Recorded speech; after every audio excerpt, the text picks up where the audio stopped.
We tried to imagine what it would feel like to be a parent who had never gone through this process as an applicant, or somebody who had gone through it as an applicant so many years ago that they needed a refresher. All right, everyone, welcome to the Parent Compass on SmartSocial podcast, where we explore parenting themes to help our kids navigate the tween and teen years during this competitive and uncertain time in life. We are your hosts, Cindy Muchnick and Jenn Curtis, and today we are so thrilled to have these wonderful guests with us. We have the Dean of Admissions at the University of Pennsylvania, and we also have New York Times education writer and also author, both Eric Furda from Penn and Jacques Steinberg. And this is their amazing book, The College Conversation. That's what we're going to explore today. So thank you, gentlemen, so much for joining us today and answering some questions and having a conversation with us as well. Thanks for having us. So glad to be here. So in reading this book, it's very clearly trying to gear toward these quintessential conversations in the college journey. And having, worked on our work over the last couple of years on the Parent Compass, I think I'm always reading things with a certain lens, this lens of parenting behavior. And as I was reading, I started to wonder, was any part of your goal to help parents understand their appropriate role in this process, as opposed to overstepping, or was it just simply to provide a guidebook? I feel that, both together, Jacques and I really had a sense that we wanted to help families. And so parents, maybe other caretakers, as well as students. And that was really the impetus, which I think, is really in line with both of your work as well. And the approach evolved over a period of time that we can discuss. But it was really Jacques' idea very early on that he might like to touch on about guardrails and making sure that even before you can dive into a conversation, some kind of rules of the road need to be placed in front of them and shared. Yeah, and absolutely in the spirit of the Parent Compass, we felt that those roles should be co-created. And that if we could provide sort of prompts and conversation starters and for hopefully parents and children to have this conversation about what's your role and responsibility as a parent or other adult in this process, and what should we expect from you as the child and the applicant, and are we willing to even commit these to paper or to Word doc and refer to them and edit them. But panning back even further from that, we tried to imagine what it would feel like to be a parent who had never gone through this process as an applicant, or somebody who had gone through it as an applicant so many years ago that they needed a refresher. And so we assumed no knowledge. And we're both parents. I have two children who have gone through this process, one on the other side of it, another who's midway through, and Eric has children a few years younger. And so we brought that to this process. It's wonderful how many synergies we have in what we do with what you're also doing. And I'm looking at two female co-authors and two male co-authors who were writing essentially at the same time, with parenting, in the forefront of our minds on how to help guide parents and how to not really protect teens, but allow teens to be teens and also have their voice in the process. So I really think that teens should be thanking you, even though this is a book kind of written for their parents, they should be thanking you for helping to lay this out. Because if teens took the time to also read this, which there are some great exercises that you've put together for both parent and teens, I think they would say, see, mom and dad, follow what they're saying here. That's a good place for you to be, and let's have my voice heard. I've been reading your book with Post-its, highlighters.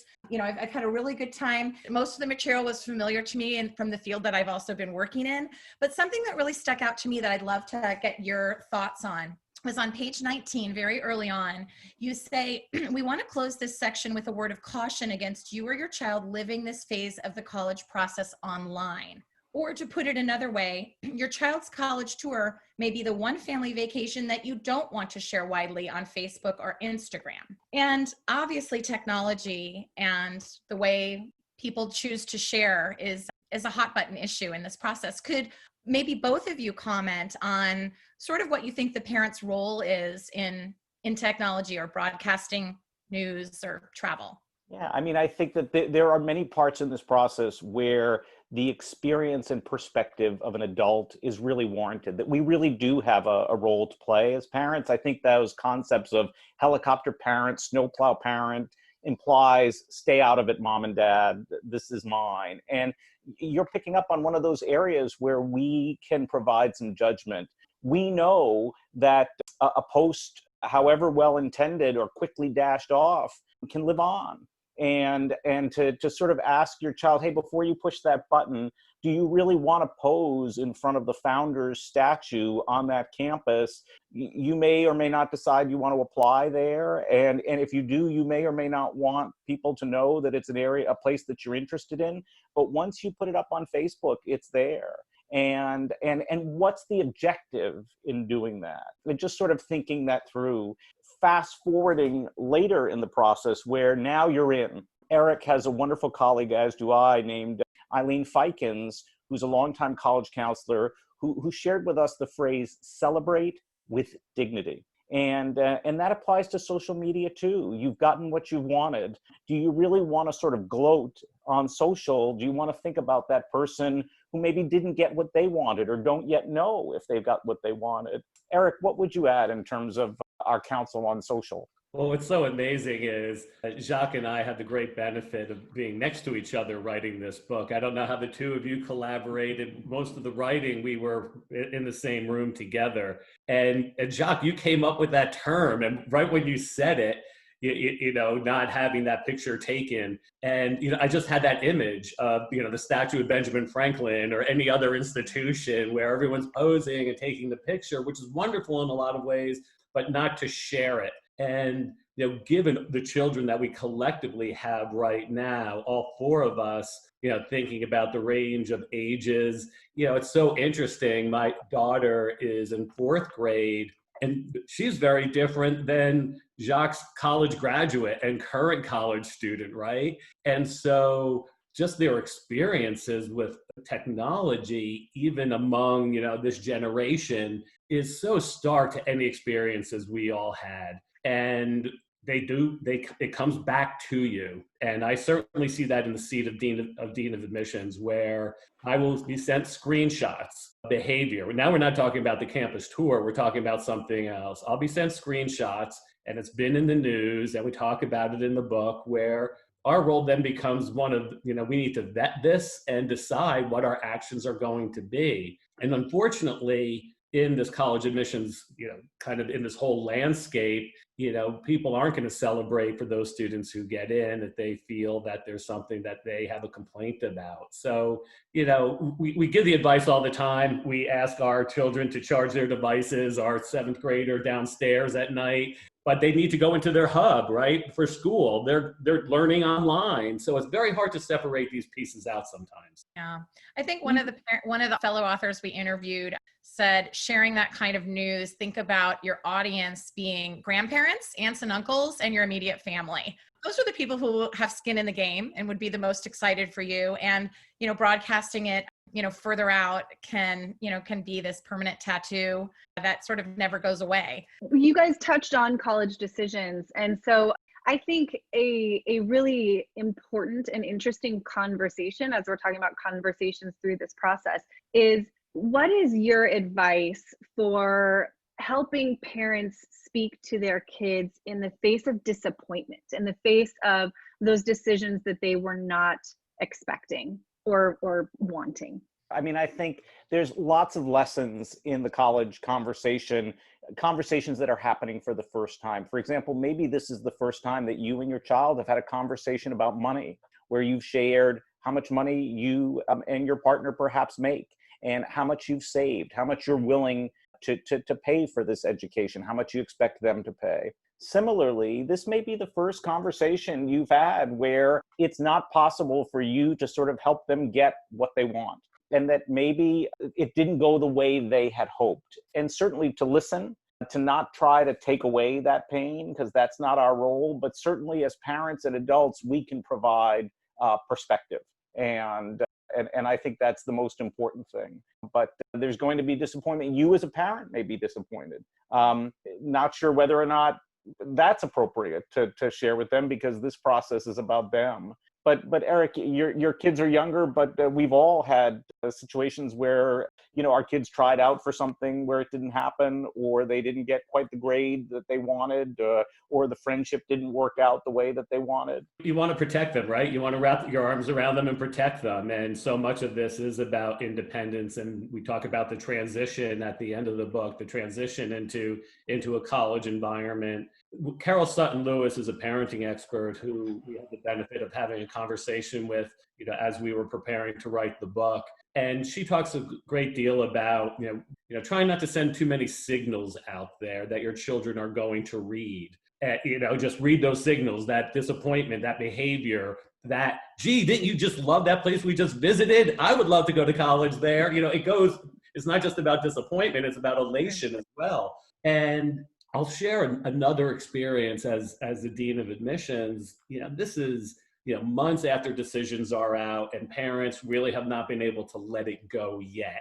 And that's fine if it's an angry letter towards me and just the process and just what the world looks like in a lot of ways. While I usually have a line in that, and it's not just a standard letter, I respond to the people who are writing to me. But part of it is exactly to your question, and that is, your children, if they see that you haven't let go yet, they're not going to let go. Even if you're writing this letter in your own space and they don't even know you sent it, you're doing something else that's sending some type of signal while they're about to head off on their journey, and you're still upset about something. So we really need to be careful there. That's interesting you brought up that last story, Eric, because I was going to follow up, and I guess you kind of already did it with, in your college admissions dean hat, which I'm sure you get some angry phone calls and emails. And I remember receiving some of those too many years ago when I myself worked in admissions, that I would imagine as the dean, you carry a different sort of weight in receiving those.